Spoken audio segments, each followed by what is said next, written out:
नमस्कार, मैं हूँ मनोज।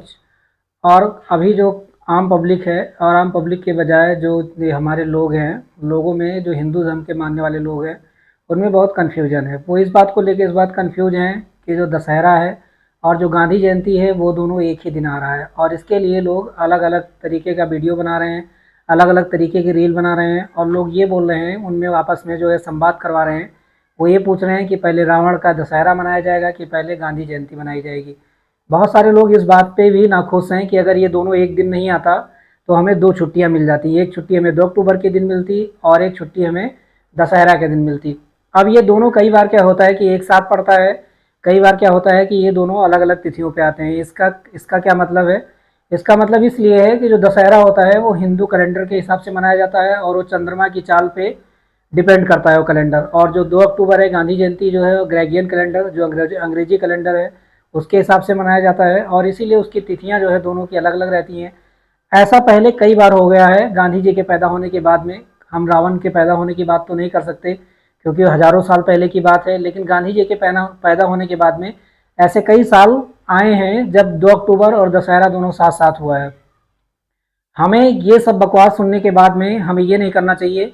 गांधी जी हमारे लिए कैसे थे और रावण हमारे लिए कैसा था, रावण ने हमारे देश के लिए क्या किया और गांधी जी ने हमारे देश के लिए क्या किया, हमें ये समझना ज़्यादा ज़रूरी है।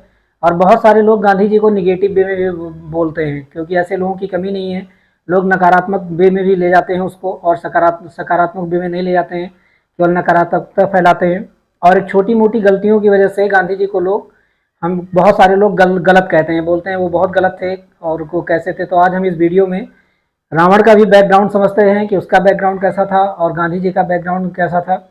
बशर्ते जो जो आने और जाने की बात कर रहे हैं कि दोनों एक साथ आ रहे हैं, तो जो ये वाला दिन है दशहरा जो है, ये रावण के मरने का दिन है, और जो 2 अक्टूबर है वो गांधी जी के पैदा होने का दिन है। दोनों अलग अलग हैं।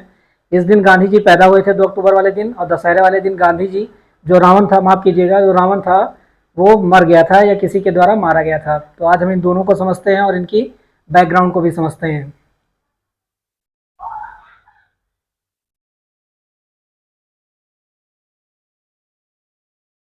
अब लोग ये बताने की कोशिश कर रहे हैं कि जो ये 2 अक्टूबर है और ये गांधी जो जयंती जो है, ये दोनों जीवन में पहली बार आया है, अब इसके बाद में कभी ऐसा नहीं होगा। तो ऐसा नहीं है, ये बिल्कुल निश्चित है, और उनकी तारीखें भी निश्चित है कि कब कब ऐसा आएगा और पीछे कब कब कैसा आ चुका है। मैंने कुछ डेट लिखी है जो ये बताती हैं कि 2 अक्टूबर गांधी जयंती जो दशहरा था वो कितनी बार गांधी जी के पैदा होने के बाद में अभी तक कितनी बार आया है। तो गांधी जी 1869 में पैदा हुए थे, और उस दिन वो, और दशहरा उस साल जो है 4 अक्टूबर को आया था, यानी गांधी जी के पैदा होने के बाद में दशहरा 2 दिन बाद आया था। 2 अक्टूबर को 2 अक्टूबर को गांधी जी पैदा हुए, और यानी कि अगर तिथियों के हिसाब से देखें तो उस दिन नवरात्रि की सप्तमी तिथि थी।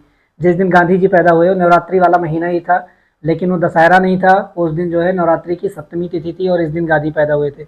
इसके बाद में 1883 में 2 अक्टूबर और गांधी जयंती दोनों साथ आया, और महाजी एक संयोग नहीं था, ये कैलेंडर की जो तिथियां थी और डेट जो थे वो दोनों मैच कर गए। 1911 में भी ऐसा ही हुआ है। 1911 में भी 2 अक्टूबर और गांधी जयंती दोनों साथ आ गया, तो पहली बार नहीं आया है। 1942 में भी 2 अक्टूबर और गांधी जयंती दोनों साथ में आ गया। 1959 में भी ऐसा फिर रिपीट हुआ जब गांधी जयंती और 2 अक्टूबर दोनों साथ आए। 1976 में फिर ऐसा हुआ, 1976 में भी 2 अक्टूबर गांधी जयंती साथ आ गए। और 1993 में भी ऐसा रिपीट हुआ जब गांधी जयंती और दशहरा जो है दोनों साथ पड़े, और ये फिर दोबारा भी रिपीट हुआ है जब 2025 में, जब गांधी जयंती और 2 अक्टूबर एक साथ आ गए हैं। इनमें भी बहुत सारे जगहों पे क्या किया जाएगा कि जो 10वीं तिथि की स्टार्टिंग हो रही है, वो आज क्या हो रहा है कि 9:30 बजे से, मतलब माफ़ कीजिएगा, दिन में 2:30 बजे से लेकर कल दिन में 2:30 बजे तक हो रहा है।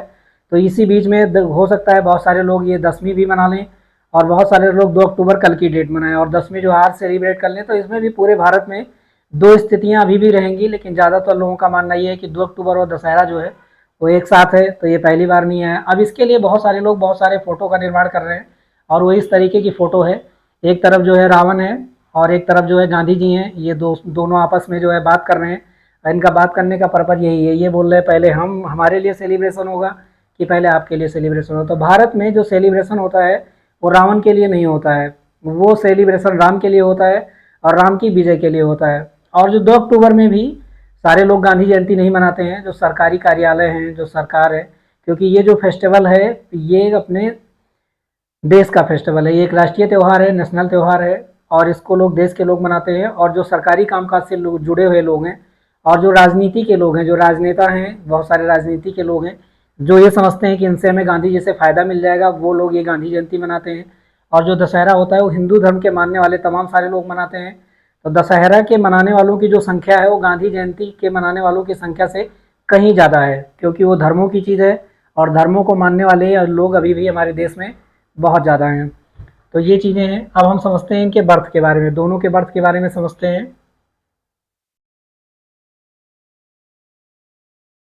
अब हम इनके बर्थ के बारे में समझते हैं कि रावण का बर्थ कब हुआ था और ये जो है गांधी जी का बर्थ कब हुआ था।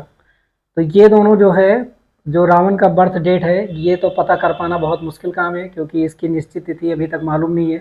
और ऐसा कहीं वेदों में मिले पुराण जो हैं, हिंदू जो पुराण है उनमें कहीं लिखा भी नहीं गया है। और हमें नहीं लगता कि उस समय कोई ये मायने रखता होगा कि ये कब पैदा हुआ। जब इसने बहुत सारे काम किए होंगे तो लोगों ने कोशिश की होगी, लेकिन उसकी उचित तिथि का पता लगा पाना आज की डेट में बहुत मुश्किल है। बहुत सारे लोग, बनारस में जो रामलीला स्टार्ट होती है वो चतुर्दशी वाले दिन में स्टार्ट होती है, और लोगों का मानना ये होता है कि जो रावण का जन्म हुआ था वो इसी चतुर्दशी वाले, तो एक लोक मान्यता है, कहीं रिटर्न में इसका प्रमाण नहीं मिलता है। और जो इसके, अब इसके जो पिताजी थे, रावण के जो पिताजी थे वो विश्रवा ऋषि थे, विश्रवा ऋषि थे। और ये जो है इनकी इनकी दो वाइफ थी, जो विश्रवा ऋषि की जो पत्नियां थी, इनकी दो पत्नियां थी। पहली जो शादी इलबिड़ा से इन्होंने की थी, और ये भरद्वाज जो ऋषि थे उनकी बेटी थी, उनके साथ में शादी हुई थी। और इनके पास में एक संतान थी, और वो संतान का नाम कुबेर था।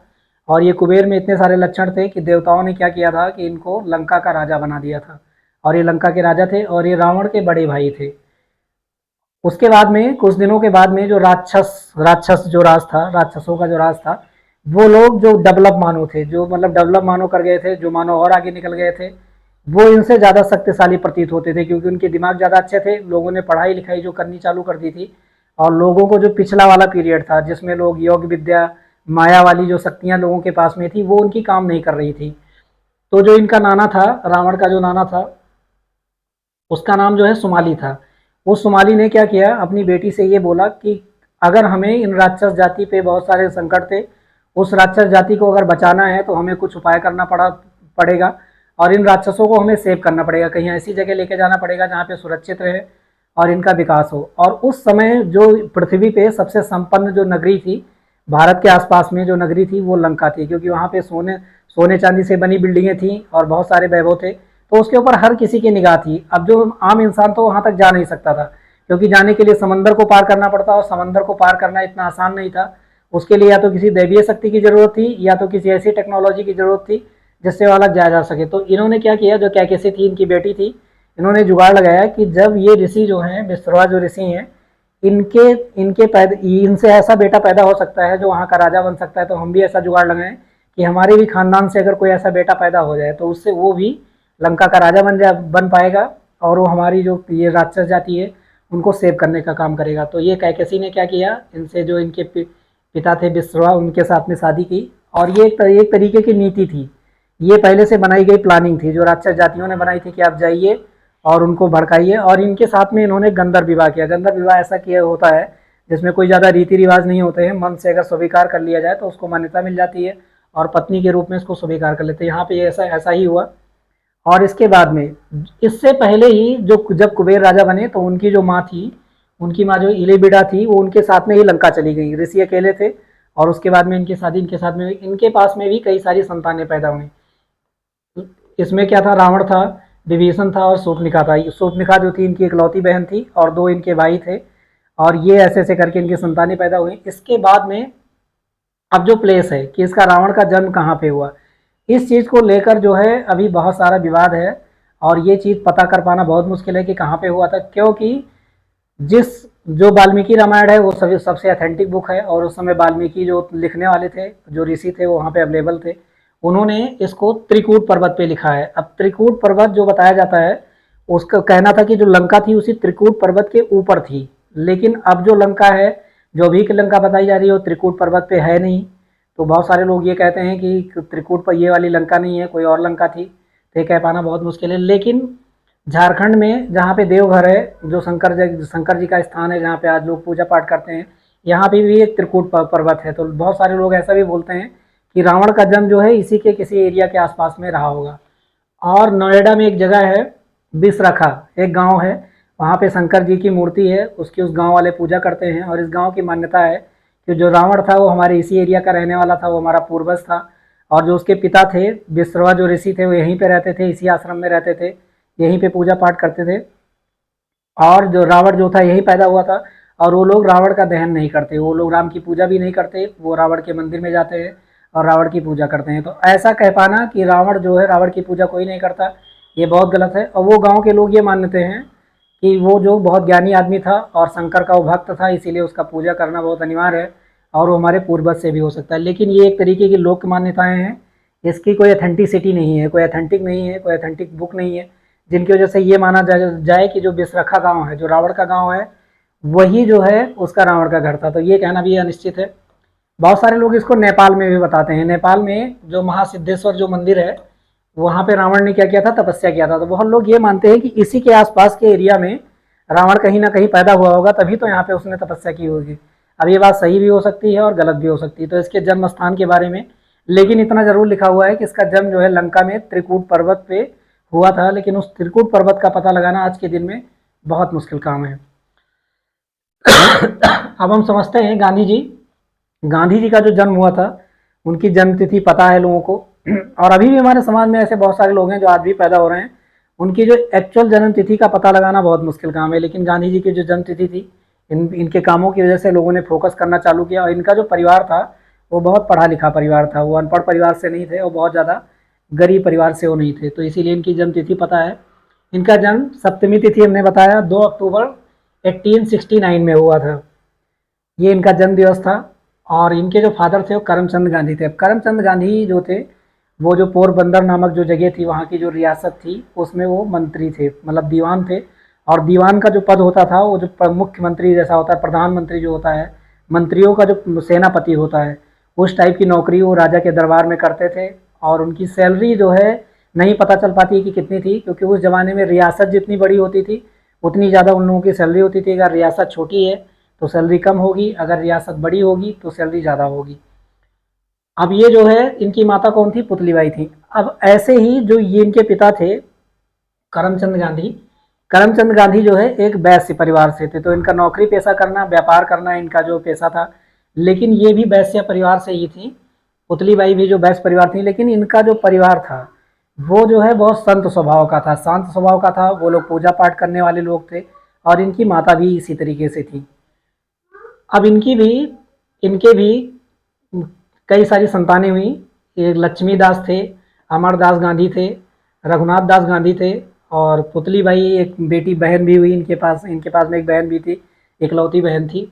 और एक मोहनदास करमचंद गांधी थे, जो गांधी जी अपने पिता के सबसे छोटे बेटे थे।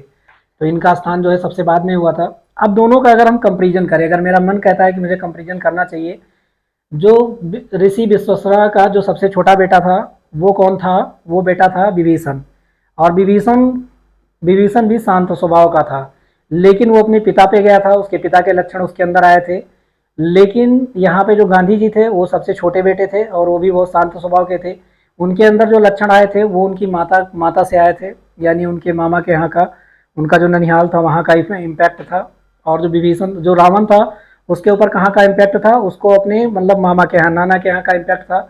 उसकी जो प्रवृत्तियाँ थी वो ज़्यादा हावी थी, क्योंकि वो उन लोगों के संपर्क में था और एक तरीके की साजिश थी यहाँ पे। तो ये समझ सकते हैं।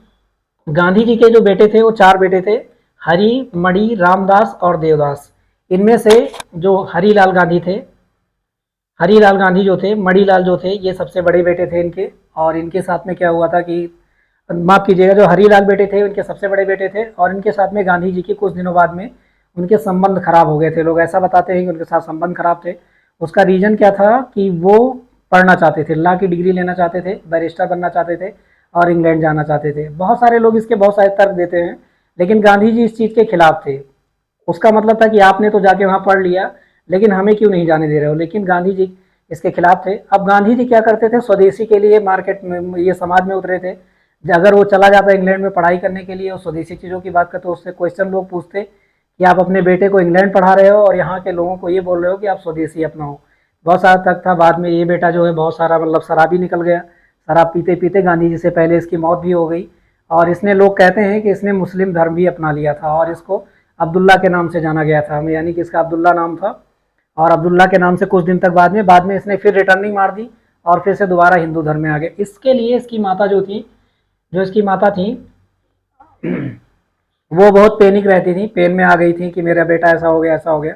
गांधी जी का इतना ज़्यादा फोकस नहीं था क्योंकि वो अपने काम काज में बहुत ज़्यादा बिजी थे। तो ये था गांधी जी का जीवन, प्लेस और इनका स्थान।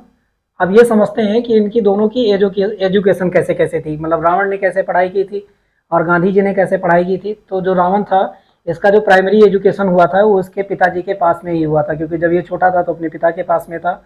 और इवन जो थोड़ी बहुत एजुकेशन जो देते थे, इसकी माता भी देती थी। और इसका माता का पर्पज क्या था कि अपने जो है मायके वालों की हेल्प करना। इसके मायके वालों का क्या उद्देश्य था कि कोई ऐसी जगह क्या चूज किया जाए जहाँ पे राक्षसों को सेव किया जा सके, यानी कोई ऐसा राजा इनको चाहिए जिससे अपनी प्रजाति को आगे बढ़ा सकें और अपनी शक्ति को आगे ले सकें।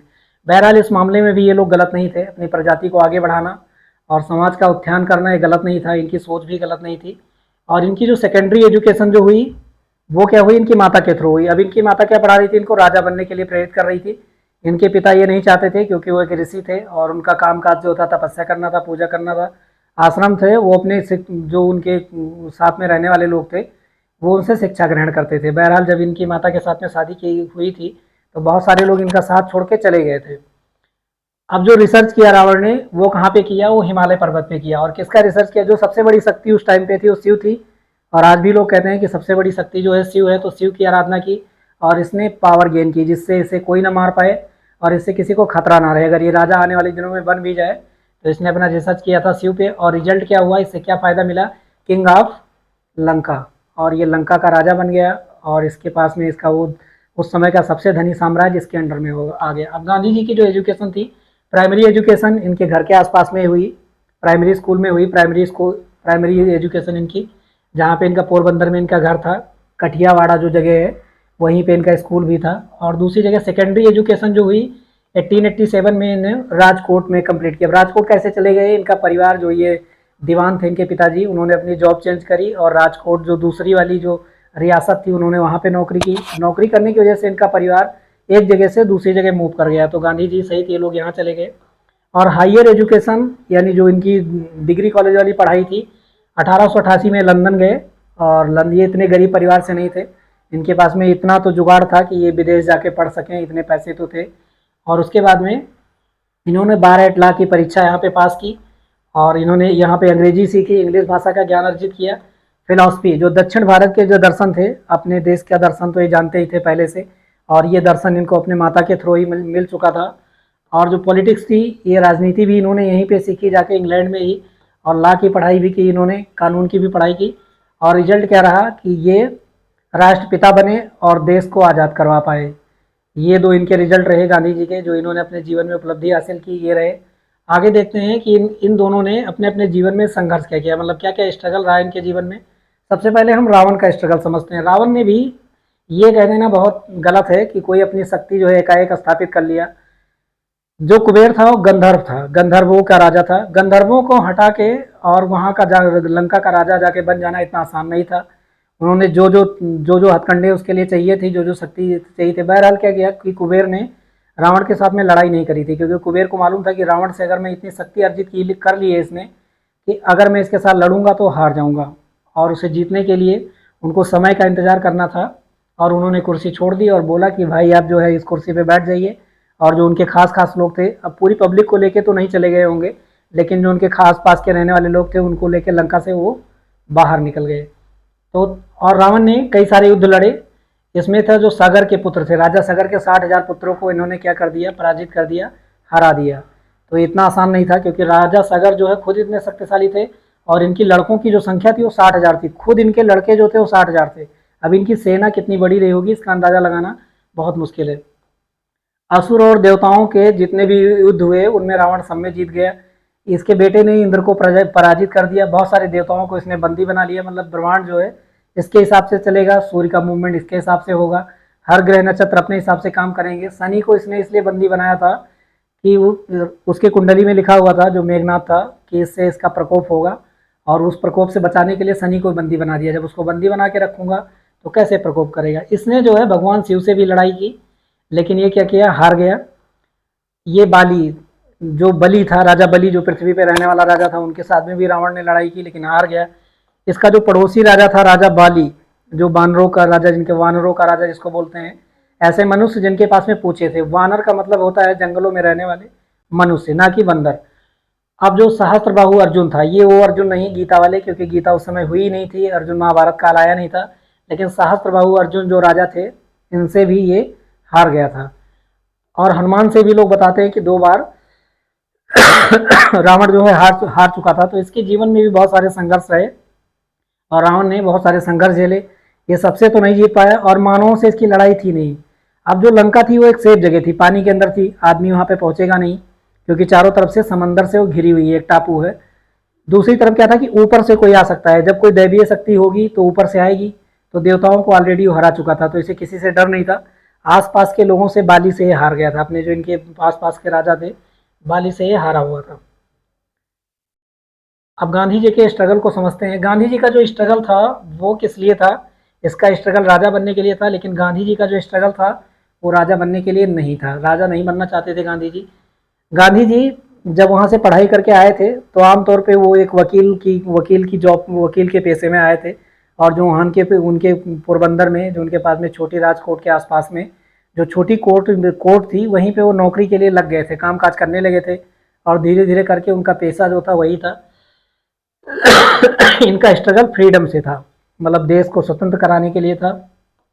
सोशल इम्प्रूवमेंट, समाज में जो बहुत सारी कुरीतियाँ थी, बहुत सारी व्यवस्थाएं थी, उनको इम्प्रूव करना था। और सत्य और अहिंसा का सिद्धांत इनका जो था, उनके खिलाफ इनकी लड़ाई थी। लोग बोलते थे कि बेईमानी करना बहुत ज़रूरी है, लेकिन इनका जो सिद्धांत था सत्य और अहिंसा का, जो इनकी माता से इनको प्राप्त हुआ था, वो इन्होंने कहीं से नहीं सीखा था, अपने परिवार से सीखा था। ये उसको लेके पूरा जीवन जो है स्ट्रगल करते रहे और मरते दम तक इन्होंने इस सिद्धांत को नहीं छोड़ा। और इनकी मौत तो हो गई, लेकिन ये सिद्धांत को छोड़े नहीं, हमेशा से इसको पकड़े रहे।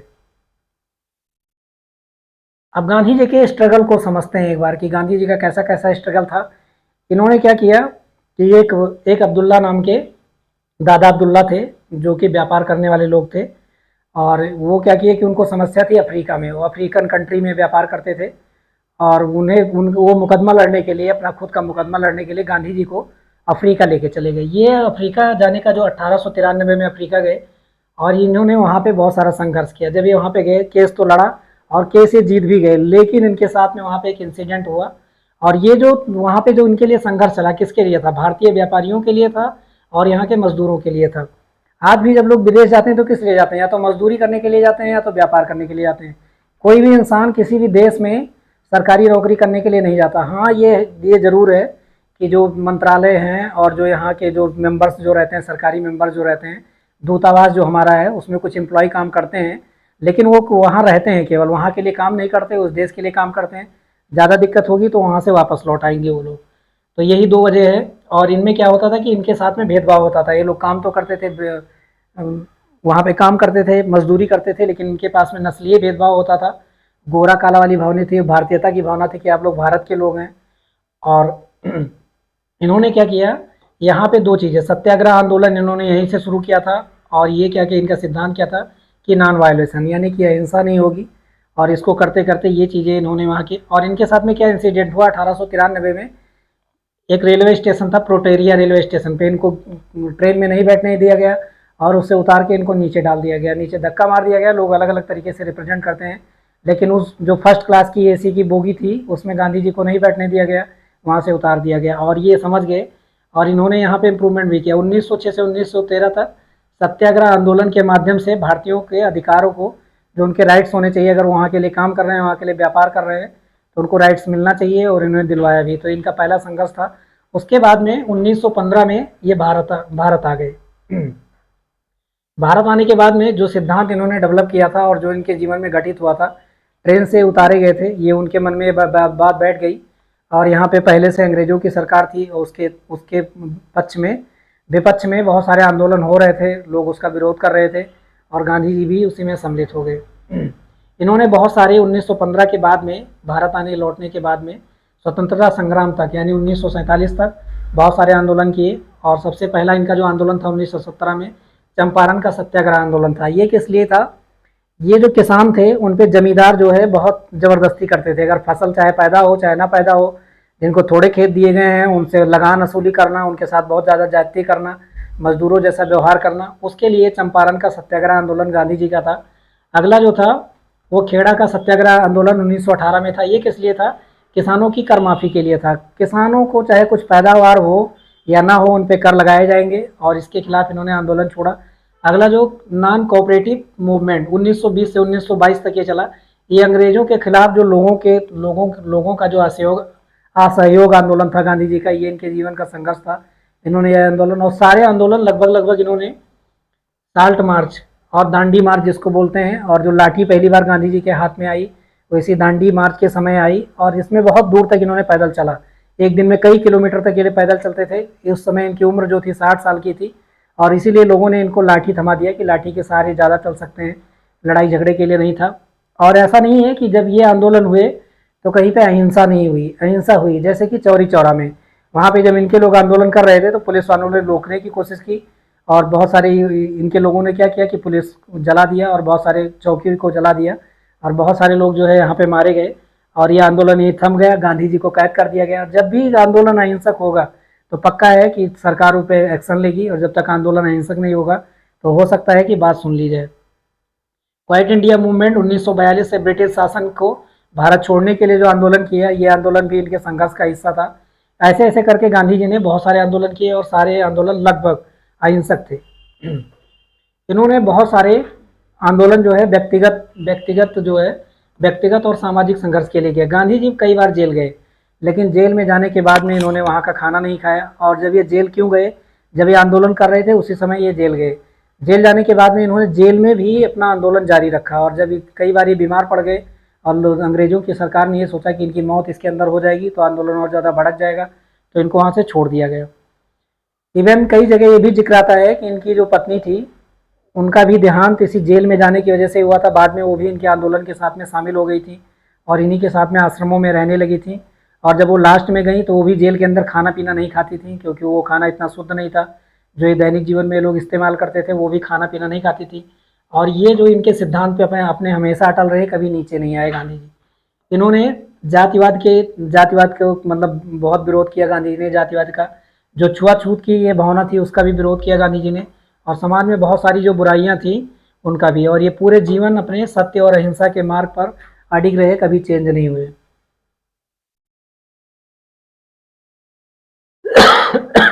अब हम समझते हैं इनकी डेथ। दोनों का कंपैरिजन करते हैं। वैसे कोई कंपैरिजन है नहीं।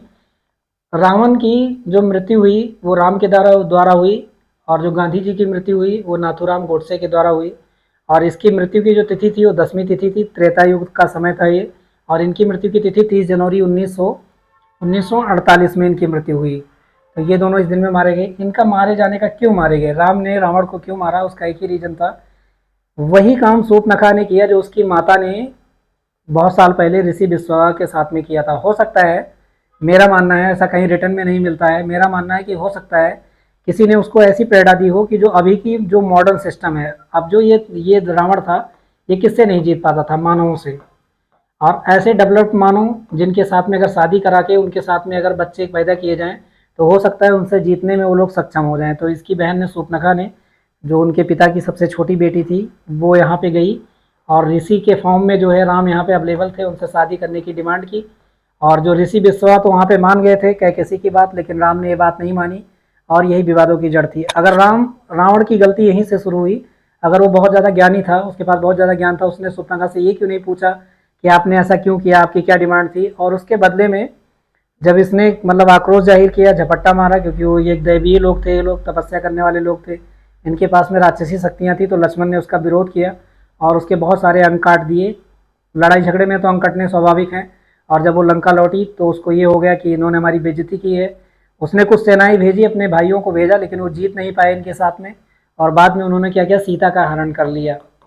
इसका इन्होंने क्या किया कि सीता का हरण कर लिया, और उसका मतलब क्या था कि आपने भी हमारी बेइज्जती की है, हमारी पारिवारिक बेइज्जती की है, हमारी बहन की बेइज्जती की है, तो अब आपके साथ में भी हम ऐसा व्यवहार करेंगे कि आपके साथ में बराबरी हो जाए। इसी से निपटने के लिए राम ने बहुत सारी योजना बना करके रावण के ऊपर में आक्रमण किया और यहाँ पे रावण को मार दिया। इससे पहले तक रावण की जो भी नीति थी और जो भी चीज़ें थी, अगर दूसरे राजा लड़के जीतना चाहते हैं, अगर ये जीतना चाहता है तो क्या बुराई है, कोई बुराई नहीं है। यहाँ तक रावण सही था, रावण गलत नहीं था, और इसीलिए जो है राम ने रावण को मार दिया। ये रहा इसका डेथ का कारण। अब ऐसे ही गांधी जी को गोडसे ने क्यों मारा? गोडसे ने खुद बताया ऐसे गलत था। यहाँ पे तो लोगों ने बोला कि ये सही था, और यहाँ पे लोग राम को अच्छा मानते हैं, इसीलिए राम को अच्छा मानते हैं क्योंकि ये इस समय में अधर्म था। कोई भी स्त्री जो शादीशुदा होती थी वो दूसरे पुरुषों के साथ में शादी नहीं करती थी, या तो सती हो जाती थी या तो अपना जो विधवा जीवन होता था उसको व्यतीत करती थी। तो उस समय में ये जो है अधार्मिक माना गया और यहाँ पे रावण की मृत्यु हुई। इस समय क्या था, जो गांधी जी थे, इसके बहुत सारे रीजन दिए जाते हैं, और गोडसे ने भी अपने जब इनसे जब ये लिया गया, कोर्ट में बयान लिया गया, तो उन्होंने भी बहुत सारे रीजन बताया। उन्होंने बताया कि जो ये बंटवारे के जो जिम्मेदार थे वो गांधी जी थे, या भारत पाकिस्तान का जो बंटवारा हुआ उसके लिए गांधी जी जिम्मेदार थे। दूसरी चीज़ क्या थी कि उसका कहना था, जिसने गोडसे ने जिनको मारा, उसका कहना था कि गांधी जी मुसलमानों का ज़्यादा फेवर करते हैं। वो क्या, गांधी जी के हमेशा सत्य और अहिंसा की बात करते थे, अपने मार्ग से अडिग नहीं होते थे, लेकिन यहाँ के कुछ लोगों को बुरा लगा, और जब देश आज़ाद हुआ तो बहुत सारे लोगों की मौत हो गई। जब लोग इधर से उधर आ जा रहे थे तब भी गांधी जी निष्पक्षता की बात करते रहे। और एक और उसमें मामला जुड़ा हुआ था जिसकी वजह से गांधी जी की मृत्यु गोडसे ने की। जब देश का बंटवारा हुआ तो जमीनों का भी बंटवारा हुआ, जमीन का बंटवारा हो गया, जमीनें तो उधर चली गई, बॉर्डर जो है रेड क्लिफ के द्वारा एक लाइन खींच दी गई।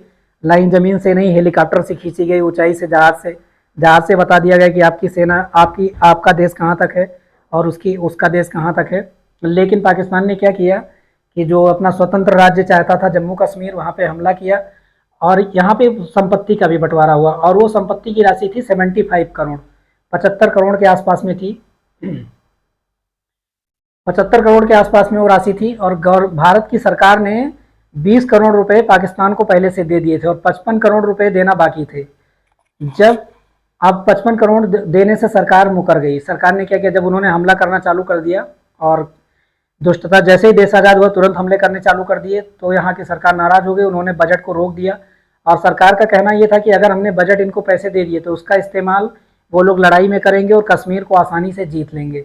लेकिन गांधी जी ने क्या क्या गलती यहाँ पे की, अभी इसको चाहे आप गलती मान लो, चाहे उनका अहिंसा का सिद्धांत मान लो, गांधी जी ने एक गलती की कि वो जो है इसके लिए पैसे दिलवाने के लिए अनशन पे बैठ गए कि आप लोग उसके पैसे क्यों नहीं वापस कर रहे हो। गांधी जी ने गीता तो पढ़ा था, उनके हाथ में गीता तो थी, और बशर्ते गांधी जी को और बहुत सारे तरीक़ों से समझाया जा सकता था, ऐसा नहीं है। उनके ऊपर मुकदमे भी तो किए जा सकते थे, और उनको जेल उसमें कोर्ट में ले जाकर उनसे ये बुलवाया जा सकता था कि आप इस तरीके का अनशन क्यों कर रहे हैं। बहुत सारी चीज़ें थी। गांधी जी को मारना तो गलत था, लेकिन गांधी जी भी यहाँ थोड़े गलत हो गए। अगर हम केवल अपने देश की बात करें तो गांधी जी यहाँ गलत हो गए, क्योंकि वो मुसलमानों के लिए अनशन कर रहे थे। वो हमारे साथ चाल चल रहा है, और गांधी जी ने गीता को मतलब या तो अच्छे से पढ़ा नहीं था, हम ऐसा भी कह सकते हैं, और या तो क्या था कि वो गीता के उस रूल को नहीं जानते थे जिसकी वजह से वहाँ पे धर्म की अधर्म के प्रति जो है जीत हुई थी। तो इसलिए नाथूराम गोडसे ने गांधी जी की हत्या कर दी। आई होप सो हमने गांधी जी को भी समझा होगा और रावण को भी समझा होगा, जो एक ही दिन आ गए। इनका कोई कंपेरिजन तो नहीं है, कोई तुलना तो नहीं है, इनकी हम तुलना नहीं कर सकते क्योंकि इनका ड्यूरेशन अलग था। जब रावण था तो वहाँ की सामाजिक परिस्थिति कुछ और थी, और जब गांधी जी थे तो वहाँ की सामाजिक परिस्थिति और थी। गांधी जी को एक छोटी सी गलती के लिए उनके पूरे जीवन को बुरा कह देना, ये इतना आसान नहीं, इतना ईजी नहीं है। और वही लोग कहते होंगे जिनको इनके पूरे जीवन के बारे में मालूम नहीं है। और उस समय के गांधी जी सबसे बड़े नेता थे। आज के लिए इतना ही, मिलेंगे अगले वीडियो में एक नए टॉपिक के साथ में। तब तक के लिए जय हिंद।